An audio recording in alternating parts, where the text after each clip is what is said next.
Le FC Barcelone traverse une période charnière de sa saison. Entre le retour très attendu de Gavi sur les terrains et les déclarations remarquées de Lamine Yamal, l'actualité est riche, intense et surtout pleine d'espoir pour les supporters blaugrana. À l'approche d'un choc décisif face à l'Atlético Madrid en demi-finale de Coupe du Roi, chaque détail compte, chaque mot a son importance. Et justement, certains mots ont marqué ces derniers jours. Parmi eux, ceux de Lamine Yamal. Le jeune ailier espagnol s'est exprimé à l'approche de la prochaine Coupe du Monde.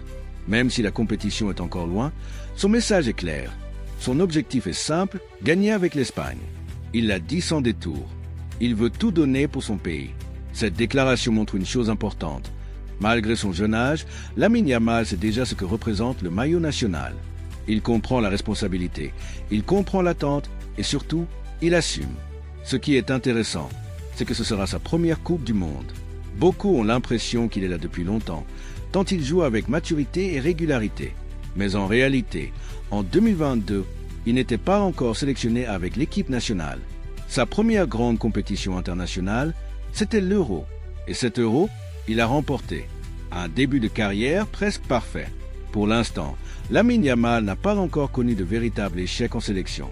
Certes, certains parleront de la finale de Ligue des Nations perdues. Mais aller en finale reste une performance importante. Et lors de cette compétition, il a même été décisif à des moments clés. Ce n'est donc pas un parcours marqué par la déception, mais plutôt par la réussite. Cela dit, la Coupe du Monde est un autre défi. La pression sera plus forte, les attentes seront plus grandes. L'Espagne fera partie des équipes favorites, mais tout dépendra de la forme du groupe, des choix du sélectionneur et de la capacité à gérer les moments difficiles. Dans ces grandes compétitions, le talent ne suffit pas. Il faut aussi du mental. Et justement, le mental, Lamine Yamal en a parlé. Il a expliqué qu'avant les matchs, il essaie de vivre normalement. Il ne passe pas ses journées à analyser les vidéos de l'adversaire. Il ne se met pas une pression excessive. Il profite de sa journée. Puis au moment du match, il donne tout sur le terrain. Ensuite, il déconnecte complètement du football. Cette déclaration peut surprendre. Certains pourraient penser qu'un joueur professionnel doit vivre uniquement pour le football, analyser chaque détail, chaque mouvement de son adversaire. Mais la réalité est plus nuancée. En fait, cette capacité à se détacher est peut-être sa plus grande force. Un joueur qui pense au football du matin au soir peut finir par se fatiguer mentalement. Le stress peut s'accumuler.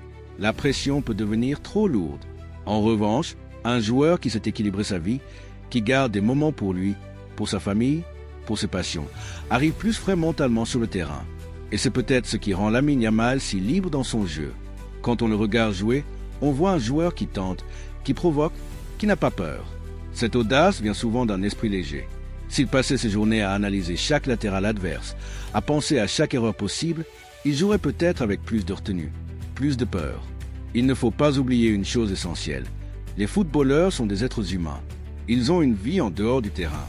Le football est leur passion, mais aussi leur métier. Et comme dans tout métier, il est important de savoir couper pour rester performant. Lamine Yamal semble avoir compris cela très tôt. Il se concentre quand il faut, mais il ne laisse pas le football envahir toute sa vie. Cette gestion émotionnelle peut faire la différence dans les grands matchs, dans les classicos, dans les demi-finales tendues. Car au final, dans les rencontres décisives, ce ne sont pas seulement les jambes qui parlent, c'est aussi la tête. Et avec un match crucial qui approche face à l'Atlético Madrid, cette maîtrise mentale pourrait bien jouer un rôle clé. Mais Lamine Yamal n'est pas le seul élément important dans cette période intense pour le Barça. Car pendant que certains parlent, d'autres reviennent sur le terrain, prêts à changer le visage de l'équipe. Et c'est justement là que l'histoire devient encore plus intéressante. Pendant que l'équipe se prépare pour un rendez-vous décisif face à l'Atlético Madrid, un autre sujet agite les coulisses du FC Barcelone, les élections présidentielles. Et comme souvent dans ces périodes, les déclarations se multiplient. Victor Font, candidat déclaré, a récemment affirmé que si l'actuel entraîneur souhaite de la stabilité et apprécie le projet en place, il serait impressionné par ce que son équipe pourrait lui proposer. Une phrase qui peut sembler forte, mais qui soulève aussi des questions. Dans ce genre de période électorale, il faut toujours faire attention. Les promesses sont nombreuses, les mots sont choisis avec soin. Chacun essaie de convaincre les sociaux, les membres du club, qu'il est l'homme de la situation. Mais ce que les supporters veulent vraiment, ce sont des idées claires et concrètes. Pas des phrases vagues, pas des sous-entendus. Dire qu'on peut impressionner un entraîneur, c'est bien. Mais comment? Avec quels moyens? Avec quel projet sportif? Avec quels joueurs? Voilà les vraies questions. Surtout que l'actuel coach semble bénéficier d'un soutien important de la direction en place. Dans le football, la loyauté et la reconnaissance comptent énormément. Lorsqu'un entraîneur se sent soutenu dans les moments difficiles, il ne tourne pas facilement la page. Changer de projet ne se fait pas sur une simple promesse. Au final, peu importe qui gagnera l'élection. Ce qui compte, c'est le Barça. Le club passe avant les personnes. Mais dans ces moments sensibles, il est important de garder la tête froide et de ne pas se laisser emporter par des annonces qui font rêver sans forcément expliquer comment elles deviendront réalité. Pendant que les débats politiques agitent les bureaux, sur le terrain, les préoccupations sont bien plus concrètes. Le Barça prépare un match très important contre l'Atlético Madrid. Et la grande question concerne l'état de certains joueurs, notamment Rafinha. Le Brésilien est incertain à cause d'une blessure. On parle d'un possible retour pour le match de jeudi, mais rien n'est encore sûr. Et c'est là que le staff doit faire un choix intelligent. Oui, Rafinha est un joueur important. Oui, il peut faire la différence dans les grands matchs. Mais faut-il prendre un risque? Il faut penser plus loin que ce seul match. Une demi-finale de Coupe du Roi, c'est important. Mais ce n'est pas une finale de Ligue des Champions. Il y aura un match retour. Ce ne sera pas terminé jeudi soir. Même en cas de défaite, il est très difficile d'imaginer le Barça être éliminé dès l'aller avec un score lourd. L'équipe restera en vie. Dans ce contexte, mieux vaut un joueur à 100% qu'un joueur à 40%. Un Rafinha diminué pourrait rechuter. Et une rechute, cela peut vouloir dire un mois ou plus d'absence. Avec les 8e de finale européens qui approchent, ce serait un coup dur. Il faut gérer intelligemment. Si Rafinha est prêt, il joue. S'il n'est pas totalement remis, repos. Le calendrier est long. La saison n'est pas finie. Heureusement, d'autres solutions existent. Rashford monte en puissance. Il a du temps de jeu, il semble en confiance, et il a même pu être préservé récemment. Lamine Yamal est en forme. L'équipe, globalement, répond présente. Certes, l'absence de Pedri pèse dans un match à l'extérieur face à l'Atlético, mais le groupe a montré qu'il pouvait s'adapter. Et puis, il y a une excellente nouvelle qui redonne le sourire aux supporters. Gavi est de retour sur les pelouses. Pour l'instant, il ne participe pas encore à un entraînement complet. Mais il touche à nouveau le ballon. Et après des semaines, voire des mois d'absence, ce simple détail est énorme. Retoucher le ballon, retrouver les sensations, sentir le terrain sous ses pieds. C'est une étape essentielle. On ne sait pas encore exactement quand il rejouera un match officiel. Mais une chose est certaine, il sera de retour avant la fin de la saison. Et cela peut tout changer. Gavi apporte de l'énergie, du caractère, de l'intensité. C'est un joueur qui ne triche pas. Son retour peut donner un nouvel élan au milieu de terrain dans la dernière ligne droite. La question se pose déjà. Peut-il viser une place pour la prochaine Coupe du Monde? La concurrence en Espagne est très forte au milieu. Il y a de nombreux joueurs talentueux. Les places seront chères. Tout dépendra de son état physique, de son temps de jeu et de sa capacité à retrouver son meilleur niveau rapidement. Rater une Coupe du Monde serait forcément une déception. Cette compétition n'a lieu que tous les 4 ans.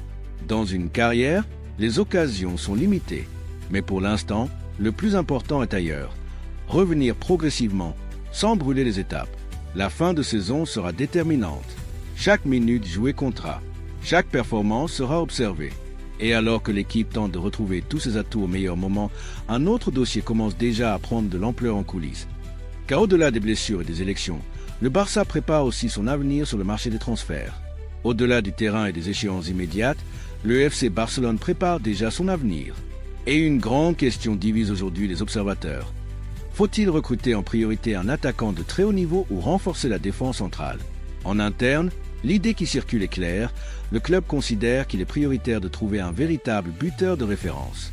Un numéro 9 capable de faire la différence face au but, dans les grands matchs, quand tout se joue sur une occasion. Un joueur qui transforme une demi-chance en but.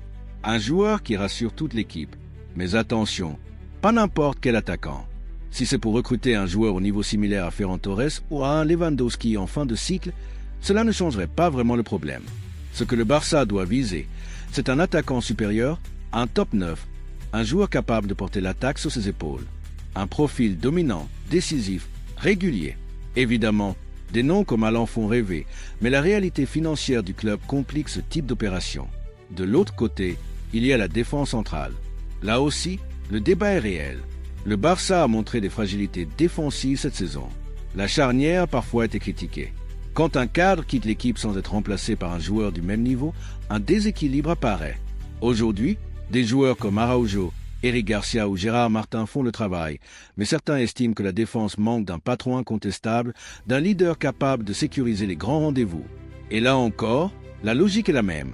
Soit on recrute un défenseur central de très haut niveau, capable de changer le visage de la défense, soit cela ne sert à rien. Ajouter un joueur du même niveau que ceux déjà présents ne résoudrait pas les difficultés. Tout dépendra donc des opportunités du mercato et surtout des finances du club. Si Barcelone doit se tourner vers des prêts ou des joueurs en fin de contrat, les choix seront limités. Et c'est là que le débat devient passionnant. À budget égal, que faut-il privilégier? Un grand numéro 9 ou un défenseur central de référence? Les arguments existent des deux côtés. En attaque, on a vu des occasions manquées, des moments où l'efficacité a fait défaut. Lewandowski avance en âge.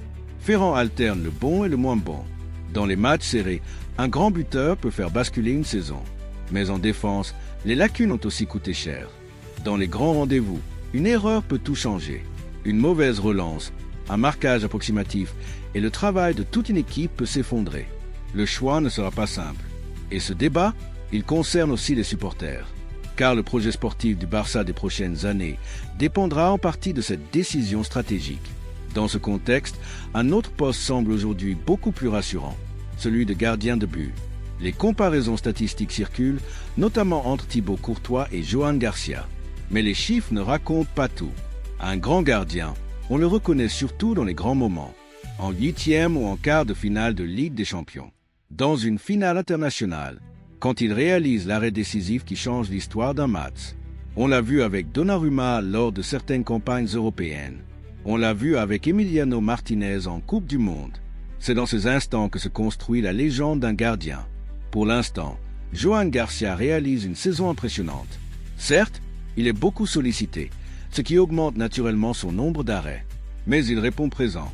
Pour un gardien acheté à un prix raisonnable, son rendement est très positif. S'il maintient ce niveau, le Barça pourrait être tranquille à ce poste pour de nombreuses années. Et cette stabilité, dans un club en reconstruction, est précieuse. Pendant ce temps, une rumeur venue de la presse espagnole a ajouté une nouvelle couche de tension. L'entraîneur envisagerait de quitter son poste à la fin de la saison si un autre président que l'actuel venait à être élu. Mais il faut être prudent. Cette information ne vient pas du coach lui-même. Elle vient des médias. Et dans une période électorale, chaque rumeur peut devenir un outil d'influence. Sous-entendre qu'un changement de président pourrait provoquer le départ de l'entraîneur, c'est aussi une manière de peser sur le vote des sociaux. Encore une fois, le contexte politique brouille la lecture sportive. Revenons au terrain. Après la dernière victoire contre l'Atlético, l'entraîneur s'est montré satisfait, mais exigeant. Il a reconnu que la première mi-temps de son équipe n'était pas au niveau attendu. Et surtout, il a prévenu. Face à l'Atlético Madrid, on ne pourra pas se permettre le même relâchement. Pourquoi cette mise en garde est importante? Parce qu'il a lui-même été joueur. Il sait comment fonctionne un vestiaire. Il sait qu'inconsciemment, selon l'adversaire, selon l'enjeu, l'intensité peut varier. Parfois, les joueurs se relâchent légèrement. Parfois, ils gèrent, mais dans un match coup près, la moindre baisse de concentration peut coûter très cher. Contre l'Atlético, chaque erreur sera punie. Chaque espace sera exploité. L'exigence doit être totale, du début à la fin. Et maintenant, la question est simple. Selon vous, quelle doit être la priorité absolue du club? Un grand numéro 9? Un patron en défense? Ou pensez-vous que l'effectif actuel peut déjà viser haut? Le débat est ouvert.